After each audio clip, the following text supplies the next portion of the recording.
Pemirsa, berita Banjarmasin kembali hadir menjumpai Anda bersama saya Zaldi Ariandi. Sejumlah berita aktual dan beberapa informasi menarik lainnya telah kami siapkan untuk Anda. Berikut berita utama hari ini.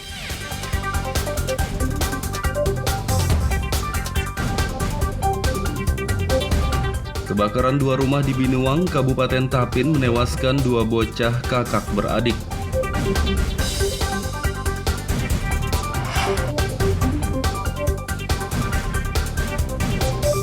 Pemasangan pipa PDAM di Kecamatan Gambut disoroti DPRD Kabupaten Banjar.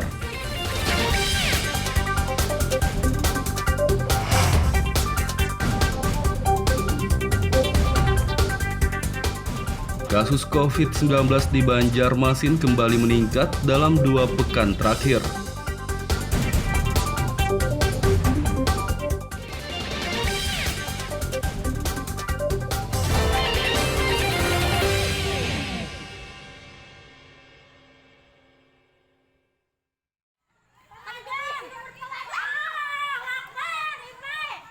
Diduga akibat hubungan pendek arus listrik atau korsleting, dua rumah di kawasan Raya Belanti, Binuang, Kabupaten Tapin, Senin malam terbakar.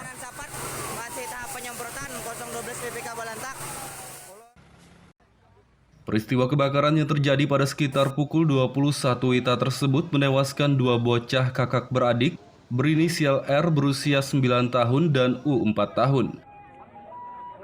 Saksi mata Dahliansah menyatakan warga tidak mengetahui ada dua bocah di dalam salah satu rumah yang terbakar tersebut karena rumah dikunci oleh ibu korban yang sedang mengikuti pengajian, sedangkan ayahnya bekerja di luar daerah.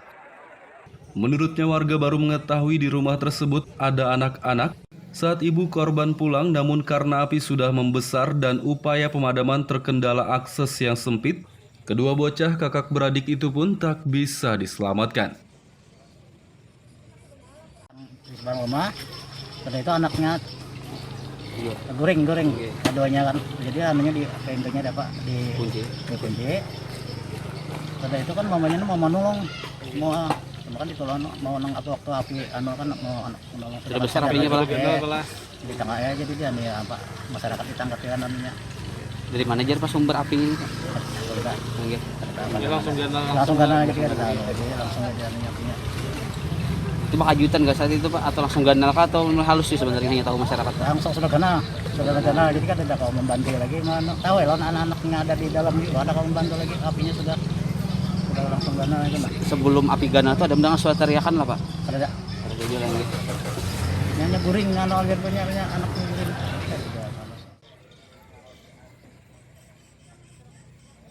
Di sisi lain, Kapolsek Binuang Ibtu Bara Pratama Mahaputra menduga kebakaran terjadi akibat korsleting.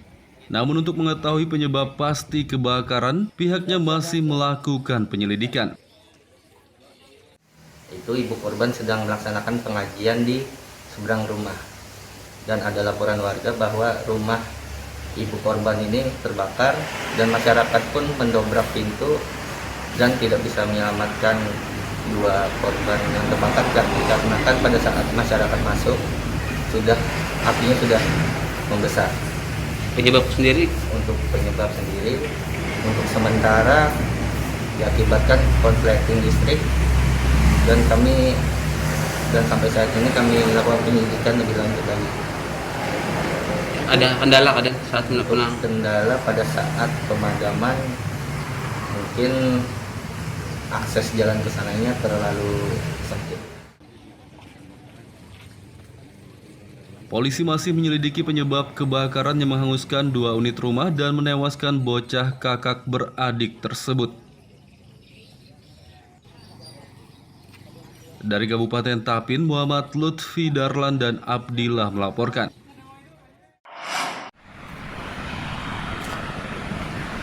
Pemasangan pipa PDAM Intan Banjar di Kecamatan Gambut mendapat sorotan dari Dewan Perwakilan Rakyat Daerah DPRD Kabupaten Banjar karena berada di jaringan pengaliran air dan tidak mengantongi rekomendasi dari pelaksana pengelola sumber daya air. Anggota DPRD Banjar, M. Yunani menyebut, pengerjaan pipanisasi PDAM yang berada di jaringan pengaliran air tersebut telah menyalahi aturan karena tidak mengantongi rekomendasi dari pelaksana pengelola sumber daya air atau Balai Wilayah Sungai.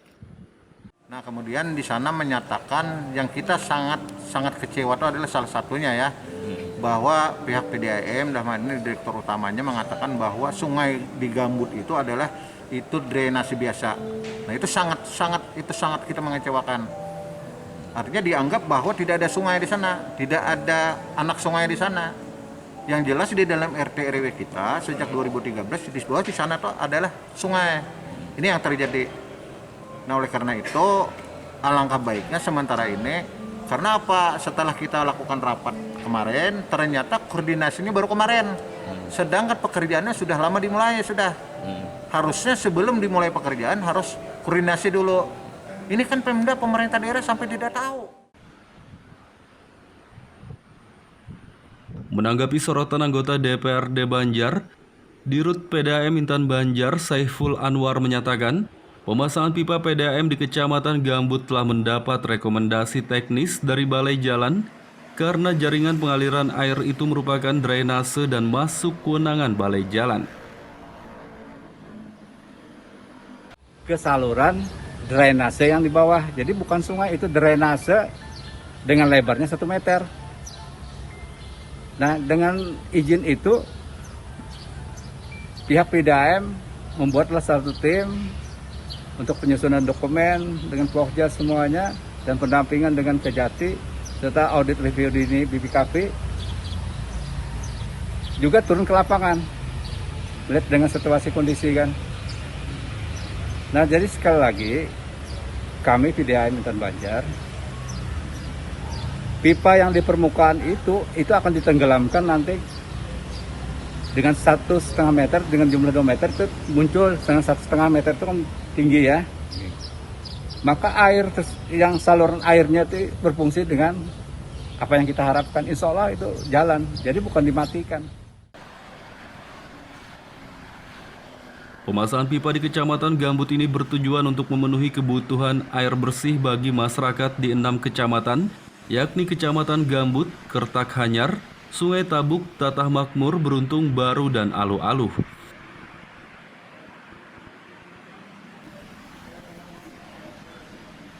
Dari Kabupaten Banjar, Muhammad Lutfi Darlan dan Fahmi melaporkan.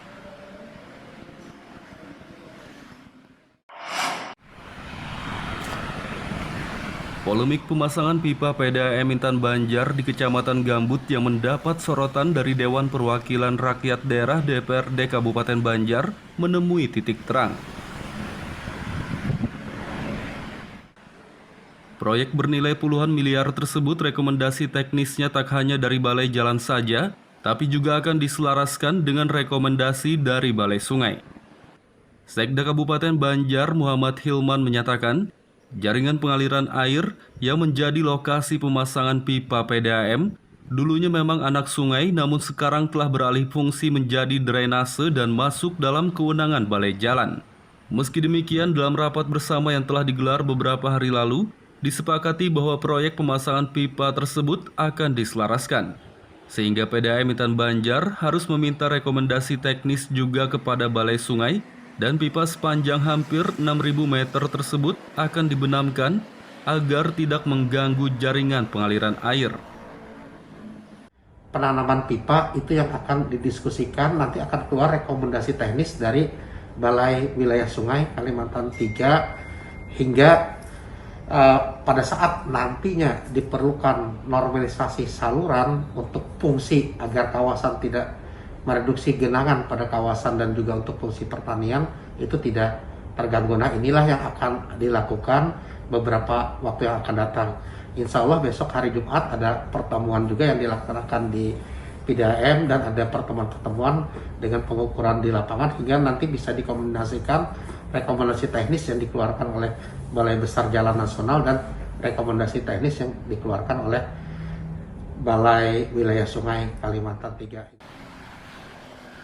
Hilman menambahkan pembenaman pipa tersebut kedalamannya akan menyesuaikan dengan rekomendasi teknis yang dikeluarkan oleh Balai Sungai Kalimantan 3. Dari Kabupaten Banjar, Muhammad Lutfi Darlan dan Fahmi melaporkan.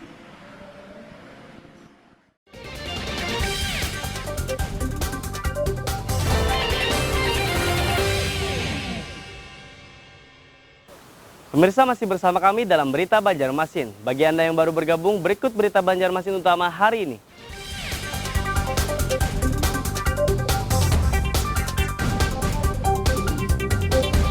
Kebakaran 2 rumah di Binuang, Kabupaten Tapin menewaskan 2 bocah kakak beradik.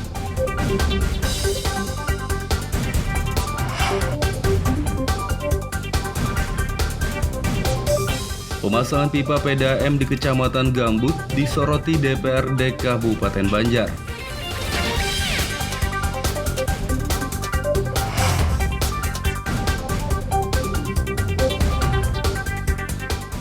Kasus COVID-19 di Banjarmasin kembali meningkat dalam 2 pekan terakhir.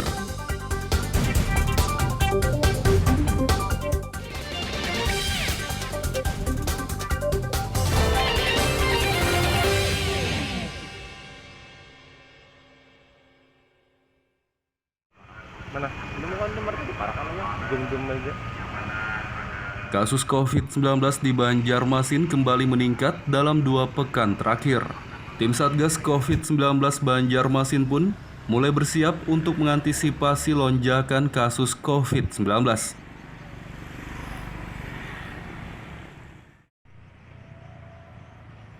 Juru bicara Tim Satgas COVID-19 Banjarmasin, Mahli Riyadi mengatakan untuk mengantisipasi lonjakan kasus COVID-19 di Banjarmasin, pihaknya meminta rumah sakit swasta ikut membantu penanganan pasien COVID-19. Pemerintah kota juga menambahkan ruangan dan tempat tidur pasien di sejumlah rumah sakit. Menjadikan Balai Pendidikan Pelatihan Mula Warman Banjarmasin sebagai rumah sakit darurat, menyiapkan tenda darurat BPBD Banjarmasin, dan menjadikan seluruh puskesmas sebagai tempat rawat inap. Mahli menduga meningkatnya kasus COVID-19 di Banjarmasin dalam 2 pekan terakhir akibat lemahnya penjagaan di pelabuhan, bandara, dan perbatasan. Saat ini memang tempat tidur di Banjarmasin, khususnya Rumah Sakit Sultan Syahrial, ya kemarin sangat terbatas, dan hari ini kita sudah menambah tempat tidur menjadi 40 tempat tidur, dan tentunya ini akan terisi dengan cepat. Ya, faktor penyebab terjadinya peningkatan ini ya kita melihat yang pertama tentu kelemahan-kelemahan dari sisi perbatasan, barangkali ini juga salah satu faktor penyebab antar provinsi, dan tentunya harus kita perkuat. Begitu juga di pelabuhan. Berdasarkan data Dinas Kesehatan Banjarmasin, kasus COVID-19 di Banjarmasin meningkat dari 83 menjadi 163 kasus dalam 2 pekan terakhir.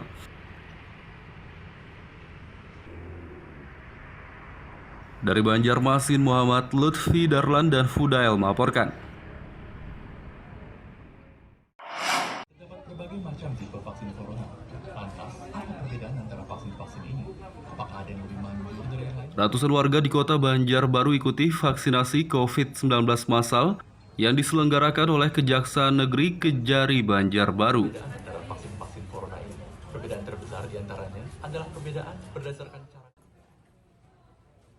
Vaksinasi COVID-19 massal digelar di Pusat Kesehatan Masyarakat Puskesmas Sungai Ulin, Kota Banjarbaru pada Selasa pagi. Kegiatan vaksinasi COVID-19 tahap pertama ini diikuti ratusan warga, pekerja dari sejumlah perusahaan, dan juga jajaran Kejari Banjarbaru.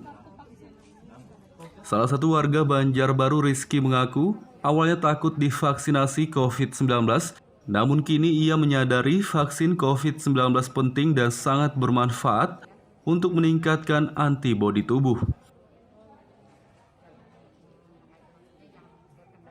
Ini vaksin yang keberapa nih, Bu? Baru yang pertama. Yang pertama. Iya, yang pertama ya.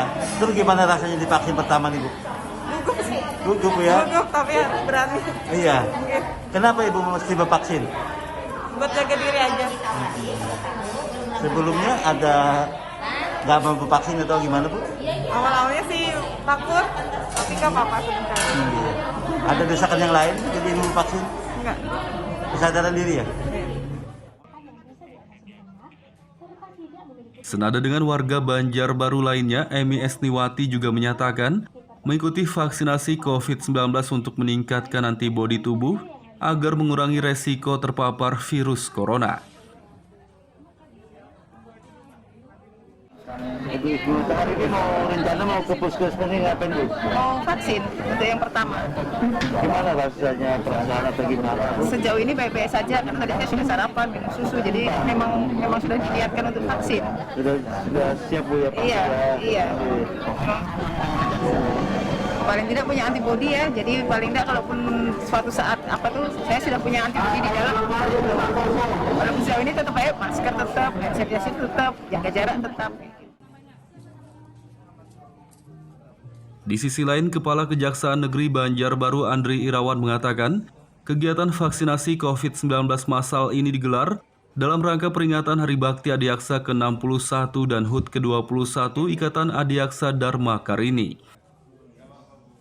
Alhamdulillah hari ini dalam rangka bakti sosial untuk memperingati Hari Bakti Adiaksa ke-61 serta Hari Ulang Tahun Ikatan Adiaksa Dharma Karini ke-21, kita mengadakan bakti sosial berupa vaksinasi massal COVID-19 pada masyarakat.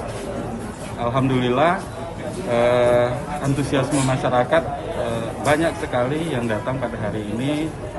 Jumlah total yang divaksin insya Allah akan ada 200-an orang. Kepala Kejari Banjarbaru Andri Irawan berharap melalui vaksinasi COVID-19 massal ini bisa mempercepat penguatan imunitas masyarakat Banjarbaru sehingga new normal atau kebiasaan baru bisa berjalan dengan baik.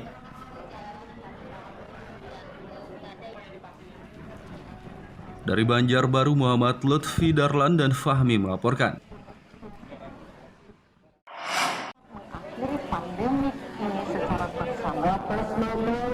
Antusias masyarakat Banjarbaru mengikuti vaksinasi COVID-19 sangat tinggi, namun ketersediaan vaksin Sinovac di kota ini kurang, sehingga masih banyak warga yang belum kebagian.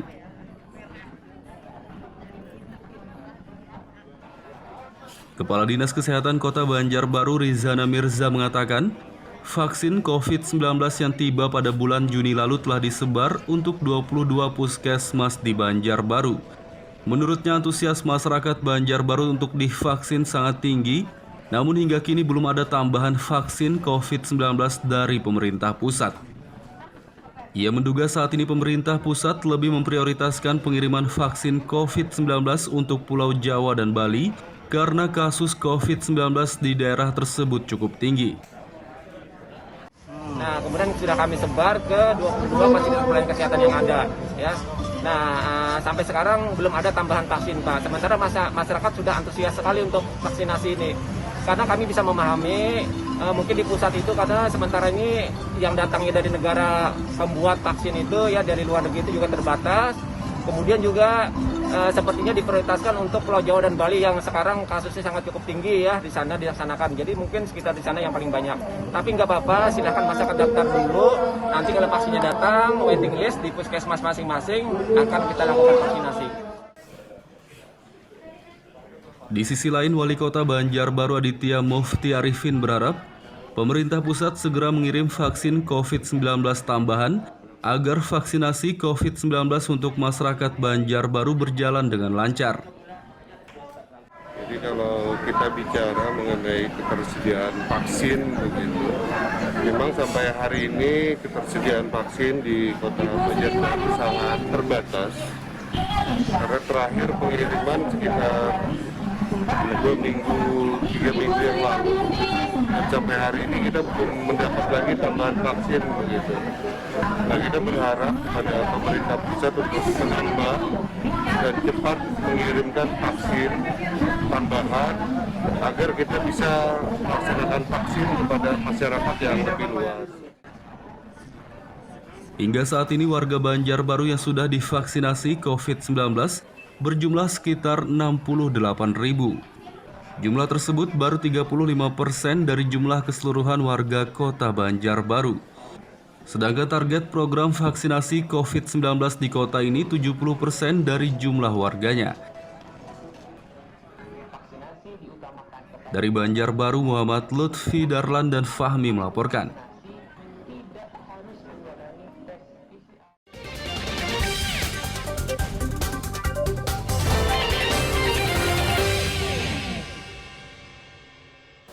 Pemirsa masih bersama kami dalam Berita Banjarmasin. Bagi Anda yang baru bergabung, berikut Berita Banjarmasin utama hari ini.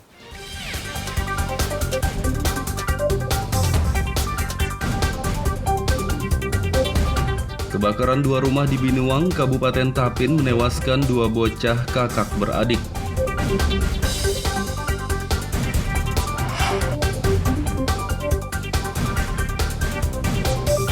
Pemasangan pipa PDAM di Kecamatan Gambut disoroti DPRD Kabupaten Banjar.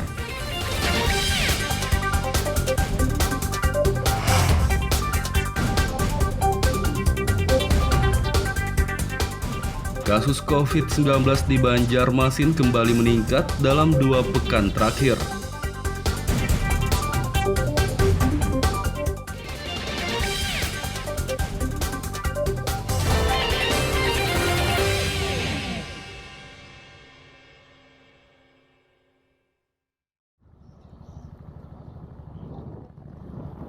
Dalam rangka memperingati Hari Bakti Adiaksa ke-61, Kejaksaan Tinggi Kejati, Kalimantan Selatan membagikan bantuan sembako untuk meringankan beban hidup warga yang terdampak pandemi COVID-19.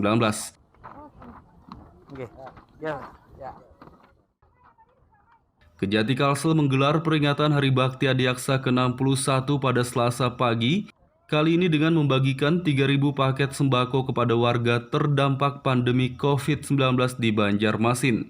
Ribuan sembako tersebut diserahkan secara langsung ke rumah-rumah warga yang bermukim di bantaran Sungai Martapura. Asdatun Kejati Kalsel, M. Firmansah Subhan berharap bantuan sembako bisa meringankan beban perekonomian warga yang terdampak pandemi COVID-19. Di Kejaksaan Agung yang tepat pada hari ini, jam ini, kita seluruh Indonesia membagikan sembako kepada masyarakat yang membutuhkan. Jadi untuk Kejaksaan Tinggi Kalimantan Selatan, kami melalui jalur sungai, karena Banjarmasin adalah kota 1000 sungai. Jadi kita memanfaatkan fasilitas sungai dengan menyapa, dengan mendatangi masyarakat yang ada di sekitar sungai yang membutuhkan sembako. Jadi salah satu sasarannya adalah di jalur sungai. Berapa armada yang diturunkan? Untuk saya dari Asisten Perdata dan Tata Usaha Negara itu ada 2 perahu. Selain di bantaran Sungai Martapura, jajaran Kejati Kalsel juga membagikan bantuan paket sembako ke rumah-rumah warga yang bermukim di sejumlah kawasan kota Banjarmasin.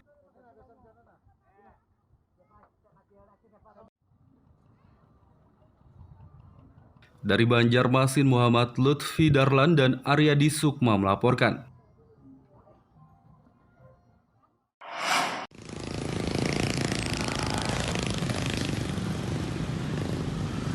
Warga di kawasan Cemara Ujung, Banjarmasin Utara mengeluhkan kemacetan arus lalu lintas di pertigaan Jembatan Alalak 2 akibat ditutupnya Jembatan Alalak 1.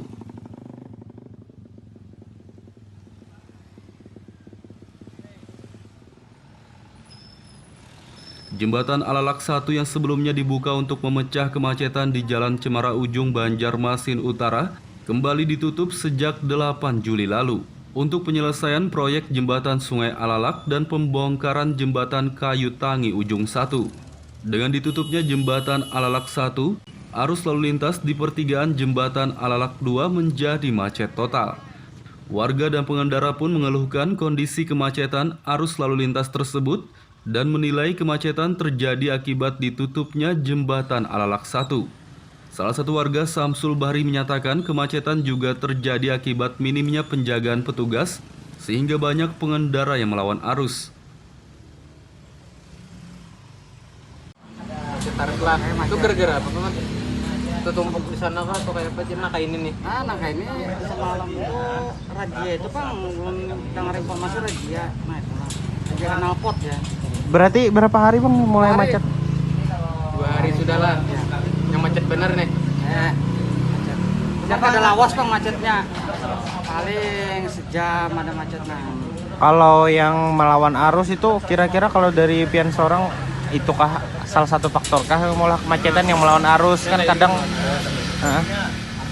Bang kita lah, terutama jelas Bang ya kalau ada yang di sini, ada yang di sana, jelas kehalangnya kalau jelas. Kan sudah ada rambu-rambunya nih, bertahan. Warga berharap ada petugas yang disiagakan di pertigaan Jembatan Alalak 2 untuk mengawasi dan mengatur arus lalu lintas agar kemacetan tidak terjadi lagi. Dari Banjarmasin, Muhammad Lutfi Darlan dan Fudail melaporkan.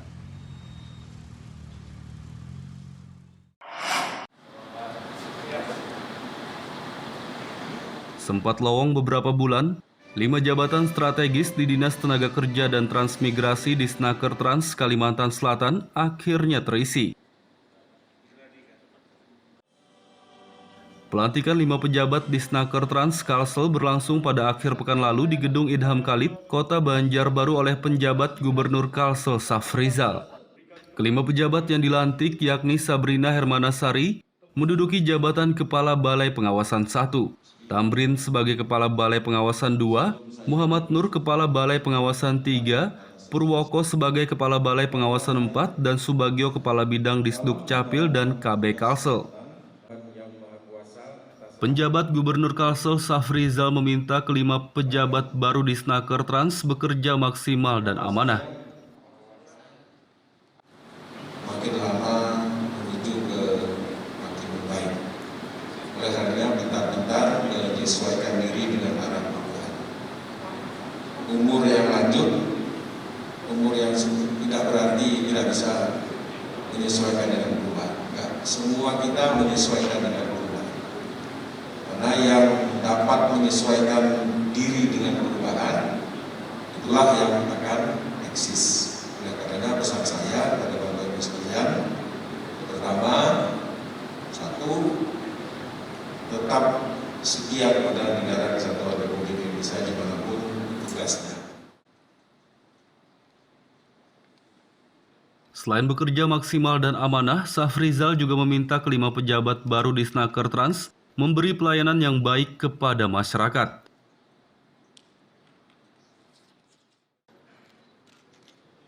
Dari Kota Banjarbaru, Muhammad Lutfi Darlan dan Aryadi Sukma melaporkan.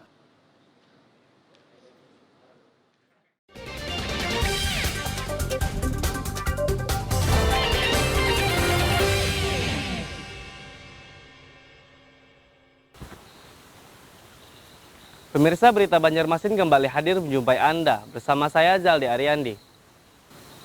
Sejumlah berita aktual dan beberapa informasi menarik lainnya telah kami siapkan untuk Anda. Berikut berita utama hari ini.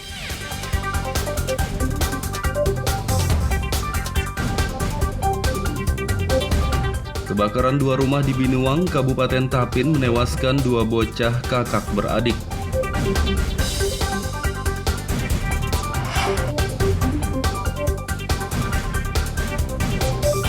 Pemasangan pipa PDAM di Kecamatan Gambut disoroti DPRD Kabupaten Banjar.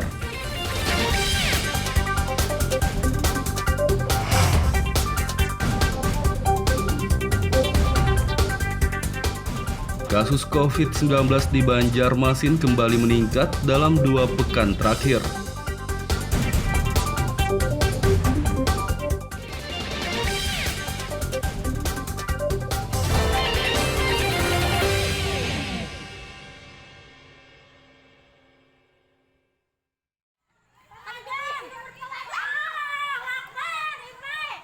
Diduga akibat hubungan pendek arus listrik atau korsleting, 2 rumah di kawasan Raya Belanti, Binuang, Kabupaten Tapin, Senin malam terbakar.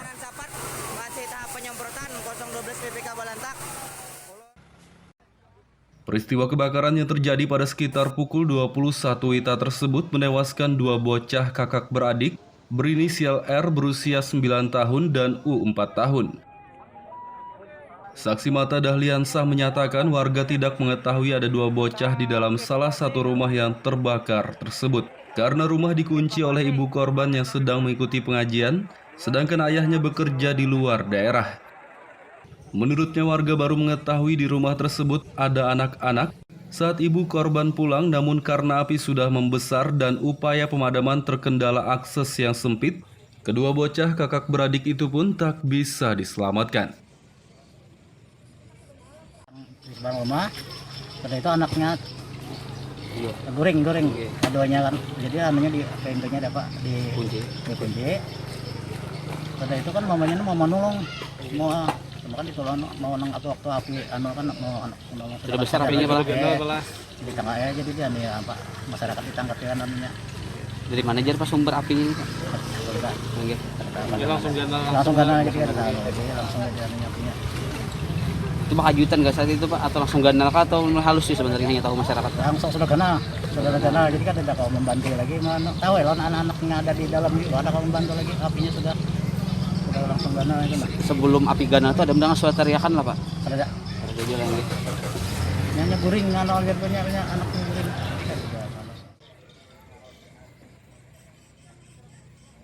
Di sisi lain, Kapolsek Binuang Ibtu Bara Pratama Mahaputra menduga kebakaran terjadi akibat korsleting. Namun untuk mengetahui penyebab pasti kebakaran, pihaknya masih melakukan penyelidikan. Itu ibu korban sedang melaksanakan pengajian di seberang rumah. Dan ada laporan warga bahwa rumah ibu korban ini terbakar dan masyarakat pun mendobrak pintu dan tidak bisa menyelamatkan dua korban yang terbakar karena kan pada saat masyarakat masuk apinya sudah membesar. Penyebab sendiri? Untuk penyebab sendiri, untuk sementara diakibatkan korsleting listrik dan sampai saat ini kami lakukan penyelidikan lebih lanjut lagi. Ada kendala saat melakukan? Kendala pada saat pemadaman, mungkin akses jalan ke sananya terlalu sempit. Polisi masih menyelidiki penyebab kebakaran yang menghanguskan 2 unit rumah dan menewaskan bocah kakak beradik tersebut. Dari Kabupaten Tapin, Muhammad Lutfi Darlan dan Abdillah melaporkan.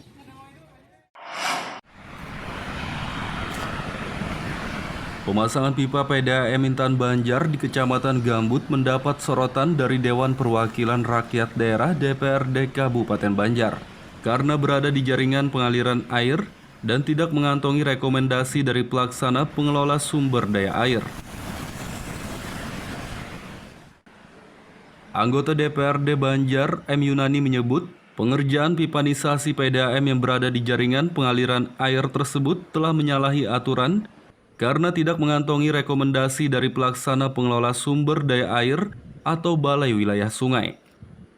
Nah, kemudian di sana menyatakan yang kita sangat kecewa itu adalah salah satunya ya, bahwa pihak PDAM dalam hal ini direktur utamanya mengatakan bahwa sungai di Gambut itu adalah drainase biasa. Nah, itu sangat kita mengecewakan. Artinya dianggap bahwa tidak ada sungai di sana, tidak ada anak sungai di sana. Yang jelas di dalam RT RW kita sejak 2013 di sana itu adalah sungai. Ini yang terjadi. Nah, oleh karena itu alangkah baiknya sementara ini, karena apa? Setelah kita lakukan rapat kemarin, ternyata koordinasinya baru kemarin. Sedangkan pekerjaannya sudah lama dimulai sudah. Harusnya sebelum dimulai pekerjaan harus koordinasi dulu. Ini kan Pemda pemerintah daerah sampai tidak tahu. Menanggapi sorotan anggota DPRD Banjar, Dirut PDAM Intan Banjar Saiful Anwar menyatakan, pemasangan pipa PDAM di Kecamatan Gambut telah mendapat rekomendasi teknis dari Balai Jalan karena jaringan pengaliran air itu merupakan drainase dan masuk kewenangan Balai Jalan. Ke saluran drainase yang di bawah, jadi bukan sungai, itu drainase dengan lebarnya 1 meter. Nah, dengan izin itu pihak PDAM membuatlah satu tim untuk penyusunan dokumen dengan Pokja semuanya dan pendampingan dengan Kejati serta audit review di BPKP juga turun ke lapangan melihat dengan situasi kondisi kan. Nah, jadi sekali lagi kami PDAM Intan Banjar pipa yang di permukaan itu akan ditenggelamkan nanti dengan 1,5 meter, dengan jumlah 2 meter itu muncul, dengan 1,5 meter itu kan tinggi ya. Maka air yang saluran airnya itu berfungsi dengan apa yang kita harapkan. Insya Allah itu jalan, jadi bukan dimatikan. Pemasangan pipa di Kecamatan Gambut ini bertujuan untuk memenuhi kebutuhan air bersih bagi masyarakat di 6 kecamatan, yakni Kecamatan Gambut, Kertak Hanyar, Sungai Tabuk, Tatah Makmur, Beruntung Baru, dan Aluh-Aluh.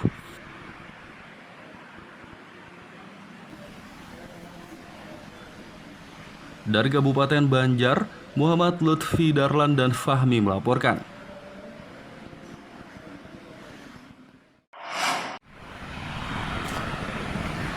Polemik pemasangan pipa PDAM Intan Banjar di Kecamatan Gambut yang mendapat sorotan dari Dewan Perwakilan Rakyat Daerah DPRD Kabupaten Banjar menemui titik terang. Proyek bernilai puluhan miliar tersebut rekomendasi teknisnya tak hanya dari Balai Jalan saja, tapi juga akan diselaraskan dengan rekomendasi dari Balai Sungai. Sekda Kabupaten Banjar Muhammad Hilman menyatakan, jaringan pengaliran air yang menjadi lokasi pemasangan pipa PDAM dulunya memang anak sungai, namun sekarang telah beralih fungsi menjadi drainase dan masuk dalam kewenangan Balai Jalan. Meski demikian, dalam rapat bersama yang telah digelar beberapa hari lalu, disepakati bahwa proyek pemasangan pipa tersebut akan diselaraskan, sehingga PDAM Intan Banjar harus meminta rekomendasi teknis juga kepada Balai Sungai, dan pipa sepanjang hampir 6.000 meter tersebut akan dibenamkan agar tidak mengganggu jaringan pengaliran air. Penanaman pipa itu yang akan didiskusikan, nanti akan keluar rekomendasi teknis dari Balai Wilayah Sungai Kalimantan 3 hingga pada saat nantinya diperlukan normalisasi saluran untuk fungsi agar kawasan tidak mereduksi genangan pada kawasan dan juga untuk fungsi pertanian itu tidak terganggu. Nah, inilah yang akan dilakukan beberapa waktu yang akan datang. Insya Allah besok hari Jumat ada pertemuan juga yang dilaksanakan di PDAM dan ada pertemuan-pertemuan dengan pengukuran di lapangan hingga nanti bisa dikombinasikan rekomendasi teknis yang dikeluarkan oleh Balai Besar Jalan Nasional dan rekomendasi teknis yang dikeluarkan oleh Balai Wilayah Sungai Kalimantan 3. Hilman menambahkan pembenaman pipa tersebut kedalamannya akan menyesuaikan dengan rekomendasi teknis yang dikeluarkan oleh Balai Sungai Kalimantan 3. Dari Kabupaten Banjar, Muhammad Lutfi Darlan dan Fahmi melaporkan.